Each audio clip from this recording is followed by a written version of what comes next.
Hello students, I hope you all are fit and fine. So today students, this is the fourth video of our fifth chapter of history and the name of the chapter is rulers and buildings. So in this chapter bete earlier we have read about the various architectural structures used by the Mughals while making some buildings. So in our previous video we have also read about the Charbagh architectural work. So today beta we are starting with the another paragraph of this page. So let us start.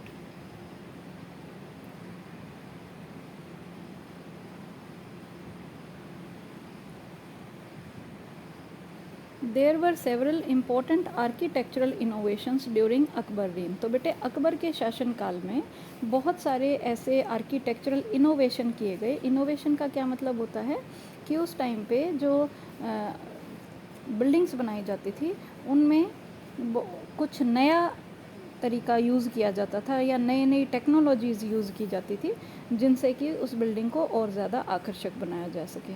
For inspiration Akbar's architects turned to the tomb of his central Asian ancestor Timur. तो बेटे यहाँ पे एक और important चीज़ बताई गई है कि जो भी बिल्डिंग्स उस टाइम पे अकबर बनवाते थे नई नई टेक्नोलॉजी से नए नए आइडियाज़ के साथ, तो उनकी प्रेरणा उनके जो एशियाई पूर्वज थे तैमूर उनके मकबरों से ली जाती थी. तैमूर हमने पहले भी पढ़ा है बेटे कि जो मुगल्स हैं उनके वो तैमूर वंश के वंशज हैं. तो ऐसे ही उनके जो पूर्वज हैं जो ये सेंट्रल एशिया में जिन्होंने अपने मॉन्यूमेंट्स बनाए हुए थे तो वहाँ से उन्होंने प्रेरणा ली कि हम इस तरह से बिल्डिंग्स बनाएंगे. The central towering dome and the tall gateway pishtaq became important aspects of Mughal architecture first visible in Humayun's tomb. तो बेटे हुमायूं का जो मकबरा था उसमें सबसे पहली बार ये जो आर्किटेक्चरल वर्क था ये देखने को मिला कि उसके सेंटर में बिल्डिंग के सेंटर में एक गुंबद बनाया जाता था. जैसा कि आप नीचे पिक्चर में देख सकते हैं कि बिल्डिंग के सेंटर में ये गुंबद बना रखा है और इसके बहुत एक ऊंचा गेटवे भी बनाया जाता था जिसको पिश्तक के नाम से जाना गया है. और उस गेटवे में बेटे जितने भी मॉन्यूमेंट्स थे, चाहे आप लाल किले का एग्जाम्पल ले लें या आप हुमायूं टॉम्ब या जो भी उस टाइम पे मुग़ल शासन के दौरान बनाए गए मॉन्यूमेंट्स थी, इमारतें थी, उन सभी में एंट्रेंस के लिए गेटवे बनाया जाता था. बहुत एक बड़ा विशाल गेट बनाया जाता था. तो इस तरह की कला उस टाइम पे ज़्यादा इम्पोर्टेंट बन गई थी. The tomb was placed in the center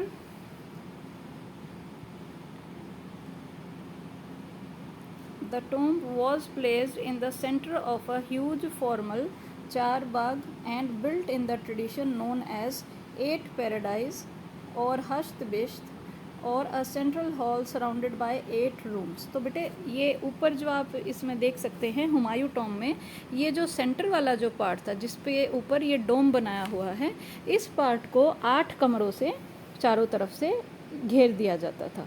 तो उसको 8 स्वर्ग का नाम दिया जाता था क्योंकि बेटे जो हस्तबिस्त परंपरा थी उसमें इसको बनाया गया था. तो इसमें क्या था कि जो मेन हॉल होता था जिसके ऊपर ये गुंबद बनाया जाता था उसको 8 कमरों से घेर दिया जाता था. मतलब जिस भी साइड से आप एंटर करने की सोचें तो वहाँ पे आपको एक रूम को पास करना पड़ेगा जब आप मेन हॉल में पहुँचेंगे. So the building was constructed with red sandstone aged with white marble. तो बेटे आप यहाँ पे देख सकते हैं ऊपर पिक्चर में कि जो बिल्डिंग है वो रेड सैंडस्टोन से बनी हुई है, लेकिन इसके जो किनारे हैं ये देखिए, ये जो किनारे हैं उन पे वाइट कलर का संगमरमर लगा हुआ है. तो इस तरह से बेटे उस टाइम पे ये जो बिल्डिंग थी हुमायूं टॉम्ब जो था वो इन आर्किटेक्चरल फीचर्स को यूज़ करते हुए बनाया गया था. It was during Shahjahan reign that the different elements of Mughal architecture were fused together in a great harmonious synthesis. तो बेटे शाहजहाँ के शासनकाल के दौरान जितनी भी आर्किटेक्चरल चीज़ें यूज़ की जाती थी, जितनी भी वास्तुकला यूज़ की जाती थी, वो अलग अलग जगह से जो भी उनको अच्छी चीज़ें मिलती थी उनको एक जगह यूज़ किया जाता था और वो भी इस तरीके से कि उनको देखना काफ़ी ज़्यादा अच्छा लगे.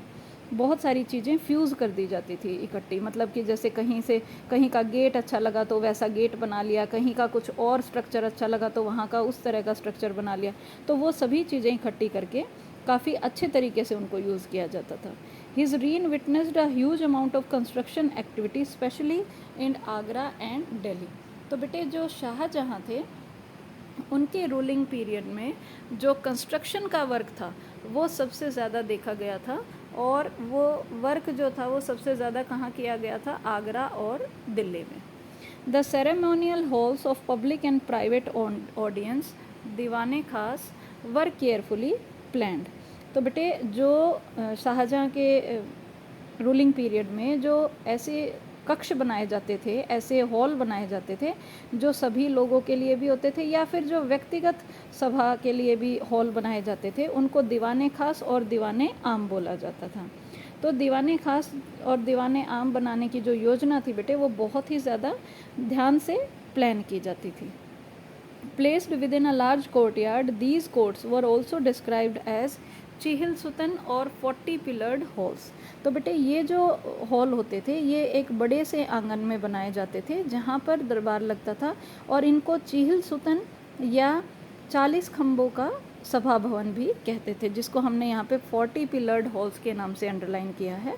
तो ये ऐसा इसलिए होता था बेटे क्योंकि ये जो सभा के कक्ष होते थे, सभा करने के जो हॉल्स होते थे, तो इनमें 40 खम्भे लगवाए जाते थे, इतना बड़ा ये हॉल बनाया जाता था। Shah Jahan audience halls were specially constructed to resemble a mosque. तो बेटे शाहजहाँ के जो ऑडियंस हॉल्स होते थे जहाँ पर वो सभा करते थे, तो ऐसे हॉल्स इस तरह से बनाए जाते थे कि वो एक मस्जिद के से काफ़ी रिजेंबल करते थे, मस्जिद से मिलते जुलते बनाए जाते थे। The pedestal on which his throne was placed was frequently described as the qibla. तो बेटे जहाँ पर उनका सिंहासन रखा जाता था उस मंच को किबला बोला जाता था। तो किबला बेटे हमने पहले भी पढ़ा है कि ये वो डायरेक्शन होती है वेस्ट की डायरेक्शन, क्योंकि जो मुस्लिम्स हैं उनका जो रिलीजियस प्लेस है वो कहाँ है बेटे, मक्का में, और मक्का ईरान नाम की जगह के पास है। तो इसीलिए वहाँ पे जो मक्का है वो भारत से वेस्ट डायरेक्शन में पड़ता है। तो जितने भी मुस्लिम्स हैं बेटे जब भी आप उनको नोटिस करेंगे तो वो नमाज़ पढ़ते टाइम हमेशा वेस्ट डायरेक्शन में फेस करते हैं। तो इसी वजह से राजा का जो सिंहासन होता था उस टाइम में वो भी वेस्ट की तरफ ही रखा जाता था, जिसको किबला कहा जाता है। The direction faced by Muslims at prayer, since everybody faced that direction when court was in session. तो बेटे ये वो डायरेक्शन थी जहाँ पर मुस्लिम्स जो हैं वो नमाज़ पढ़ते टाइम अपनी फेस करते हैं, तो इसीलिए ऐसा सिंहासन बनाया जाता था किबला डायरेक्शन में, ताकि जो दरबार चलता था उस समय प्रत्येक व्यक्ति जो है वो सिर्फ वेस्ट की डायरेक्शन की तरफ ही फेस करके बैठ पाए। The idea of the king as a representative of God on earth was suggested by these architectural features. तो ये जो बेटे इस तरह की बिल्डिंग्स बनाई गई या जो जो चीज़ें उनमें यूज़ करी गई, इससे ये इशारा किया जाता था कि राजा जो है वो पृथ्वी पर ईश्वर का प्रतिनिधि कर रहे हैं। तो कोई भी व्यक्ति जो है वो ये ना सोचे कि जैसे हम भगवान के किए हुए कामों पर कभी भी संदेह नहीं कर सकते, कभी भी उन पर हम सस्पेक्ट नहीं कर सकते, तो ऐसे ही एक तरह से ये मैसेज दिया जा रहा था कि जो भगवान है वो जो राजा हैं वो भगवान का रूप है, तो वो भी कोई भी अगर स्टेप लेते हैं या कोई भी डिसीज़न लेते हैं तो वो कभी भी गलत नहीं हो सकता, ऐसा माना जाता था। The connection between royal justice and the imperial court, the connection between royal justice and imperial court was emphasized by Shah Jahan in his newly constructed court in the Red Fort at Delhi। तो बेटे ये जो एक relation थी, connection था, जो ये imperial court माने जो शाही दरबार होता था और रॉयल जस्टिस माने जो शाही न्याय किया जाता था। तो उस टाइम पे बेटे जो राजकीय न्याय था या शाही दरबार था, दोनों ही एक दूसरे से काफ़ी मिले जुले थे, दोनों ही एक दूसरे पे डिपेंडेंट थे, और इसीलिए इसी तरह की एक सिचुएशन रेड फोर्ट में दिल्ली में बनवाई गई थी। तो दिल्ली के जो लाल किला है वहाँ पर उन्होंने अपने दरबार में ये चीज़ों को फॉलो किया था। Behind the emperor's throne was a series of pietra dura inlays that depicted the legendary Greek god Orpheus playing the lute. तो बेटे ये जो लाल किले में इन्होंने अपना दरबार बनवाया था, तो इसमें बादशाह के सिंहासन के पीछे पितरादूरा नाम के जो जड़ाऊ काम किया जाता था, एक ऐसी पिक्चर बनाई गई थी। ये पितरादूरा बेटे कुछ ऐसे कलरफुल स्टोन्स होते हैं जो कि रंगीन संगमर मतलब रंगीन कलर के भी होते हैं, ये बलुआ पत्थर के बने हुए होते हैं या संगमरमर के बने हुए होते हैं। तो इन पत्थरों को अगर हम जैसे किसी भी दीवार वगैरह में हम दबाकर इनसे कुछ भी सुंदर चीज़ें बना सकते हैं। तो इस तरह से ये यूज़ किए जाते थे। तो इन्हीं पीटरा डूरा को यूज़ करके बेटे जो शाहजहाँ थे उन्होंने लाल किले में अपनी थ्रोन के पीछे एक ऐसी पिक्चर बनवाई थी जिसमें कि जो ग्रीक गॉड हैं ऑर्फियस इनको वीणा बजाते हुए दिखाया गया था। It was believed that Orpheus' music could calm ferocious beasts until they coexisted together peaceably। तो बेटे ऐसा माना जाता था कि जो ऑर्फियस नाम के जो ग्रीक गॉड थे, जब वो संगीत बजाते थे तो चाहे कितने भी आक्रामक जानवर क्यों ना हो, कितने भी क्रूर जानवर क्यों ना हो, सभी शांत हो जाते थे और जब तक वो शांतिपूर्वक एक दूसरे के साथ भी रहने लग जाते थे वो म्यूज़िक सुनने की वजह से।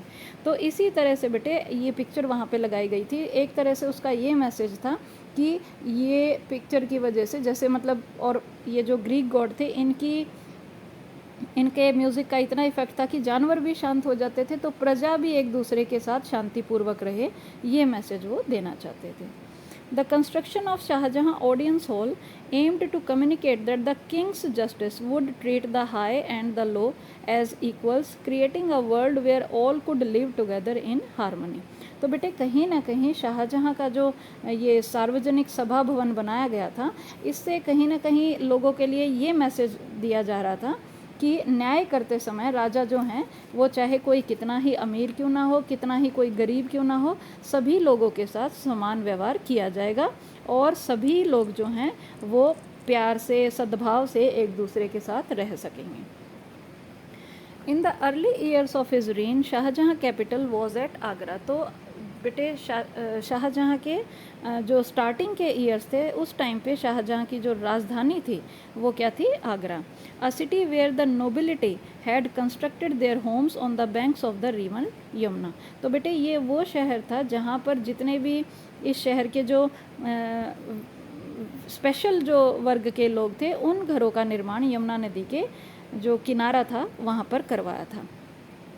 These were set in the midst of formal gardens constructed in the चार बाग फॉर्मेट। और ये जो घर बेटे उस टाइम पे बनाए गए थे इनका निर्माण चार बाग फॉर्मेशन में ही किया गया था और उन्हीं बागों के बीच में बनाए गए थे। The char bagh garden also had a variation that historians describe as the river front garden. तो बेटे ये हमने पहले वाली वीडियो में भी रीड किया था कि जो रिवर फ्रंट गार्डन है इस तरह का भी उस टाइम पे आर्किटेक्चर यूज़ किया गया था।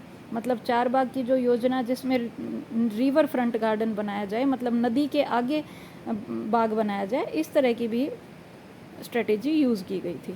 इन this the dwelling was not located in the middle of the char bagh but at its edge close to the bank of the river.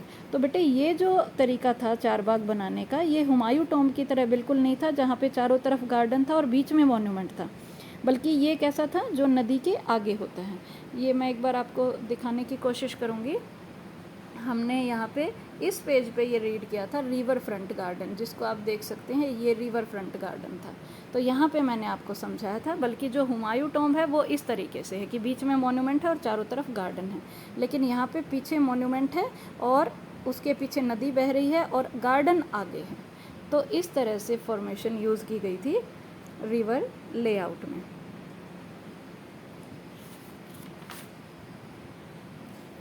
Now comes Shah Jahan adopted the river front garden in the layout of the Taj Mahal. तो शाहजहाँ ने ये जो river front garden का जो strategy थी बेटे ये कहाँ पे यूज़ की थी? ताजमहल में। The grandest architectural accomplishment of his rain. तो ताजमहल को बेटे उनके टाइम की सबसे ज़्यादा भव्य या सबसे ज़्यादा अच्छी उपलब्धि के नाम से जाना जाता है कि उनके रूलिंग टाइम पे जो सबसे बड़ी बिल्डिंग, सबसे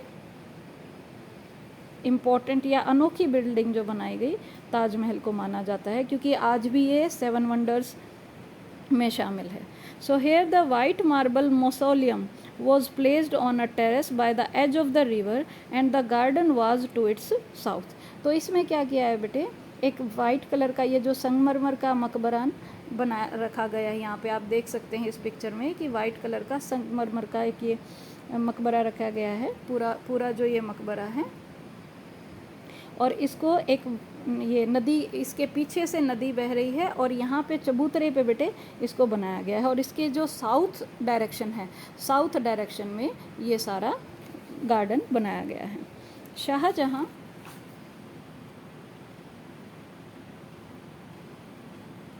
developed this architectural form as a means to control the access that nobles had to the river। तो बेटे उस टाइम पे शाहजहाँ ने इस तरह से ये रिवर फ्रंट आइडिया क्यों यूज़ किया था, क्योंकि नदी के साथ में जितने भी लोग रहते थे उनको वो अपने तक पहुंचने से रोकना चाहते थे। ठीक है, जितने भी रईस लोग थे उनको बाकी लोगों से पहुंचने से दूर रखना चाहते थे। तो यहाँ पे जितने भी रईस लोग रहते थे उनकी पहुँच पर नियंत्रण करने के लिए शाहजहाँ ने इस तरह के रिवर फ्रंट बिल्डिंग को बनाया। In the new city of Shahjahanabad that he constructed in Delhi, the imperial palace commanded the river front। तो बेटे ये जो उन्होंने अपने रूलिंग पीरियड टाइम में ये जो शाहजहानाबाद नाम की एक जगह उन्होंने बनाए थे, एक शहर बनाया था दिल्ली में, तो उसमें जो शाही महल था वो नदी पर बना हुआ होता था। ठीक है, only specially favoured nobles like his eldest son Dara Shukoh were given access to the river. तो बेटे ये जो उन्होंने मकबरा बनवाया था शाहजहानाबाद में, जो कि दिल्ली में है, वहाँ पर जो मकबरा बनाया था बेटे उसमें भी शाही महल जो था वो नदी पर था, लेकिन सिर्फ जो बहुत इम्पोर्टेंट पर्सन्स होते थे जैसे उनके बड़े बेटे दारा शिकोह, तो उन्हीं को नदी पार करने की अनुमति थी, अदरवाइज़ बाकी लोगों को नदी पार करने की अनुमति बिल्कुल नहीं थी। All others had to construct their homes in the city away from the river Yamuna. तो बाकी जितने भी लोग थे बेटे उनको अपने घरों का निर्माण यमुना नदी से दूर शहर में करना पड़ता था। तो ये इन्फॉर्मेशन हमें यहाँ पे मिली है बेटे। इसमें आप लास्ट पेज पे देख सकते हैं, यहाँ पे शाहजहानाबाद का नक्शा दिखा रखा है। तो ये आप देख सकते हैं, ये 1850 में ये मैप बनाया गया था और इसमें आपको ये ऊपर की साइड आप देख सकते हैं कि ये मैप था जिस तरीके से जो रिवर के आउटलेट पे सभी घरों को बसाया गया था। यहाँ पे ये ताजमहल के बारे में बता रखा है। तो ये इन्फॉर्मेशन मिलती है बेटे कि ये जो शहर बनाया गया था शाहजहानाबाद, ये बहुत ही डेंसली पॉपुलेटेड था, बहुत ज़्यादा आबादी थी यहाँ पे, लेकिन फिर भी आपको बहुत सारे बड़े बड़े बाग इसमें दिखाई दे जाएंगे और जो मुख्य मार्ग हैं वो भी हमें इसमें दिखाई देते हैं। तो यहाँ पे बेटे जो नक्शा बनाया गया है इसमें आगरा की जो नदी का किनारा है तो वहाँ पर ये दृश्य बनाया गया है। तो इसमें क्या बताया गया कि यमुना के जो दोनों किनारे हैं उन पर जो भी रईस लोग थे उनके बाग महल बनाए जाते थे। तो ताजमहल यहाँ पे लेफ़्ट साइड में है और इसी तरह से जो दिल्ली के शाहजहानाबाद की योजना है उसको कंपेयर किया गया है। तो ये नीचे तो बेटे शाहजहानाबाद है, यहाँ पे ये तो शाहजहानाबाद है और ऊपर है आपका आगरा। तो दोनों में ही कंपैरिजन किया गया है कि किस तरह से उस टाइम पे ये शाहजहानाबाद भी यमुना रिवर के किनारे बसा हुआ था और आगरा में भी यमुना नदी के दोनों तरफ बसा हुआ था। तो ये कंपैरिजन हमें यहाँ पे समझाया गया है। सो बेटे we will read the further topics in our next class. Till then take care and have a nice day.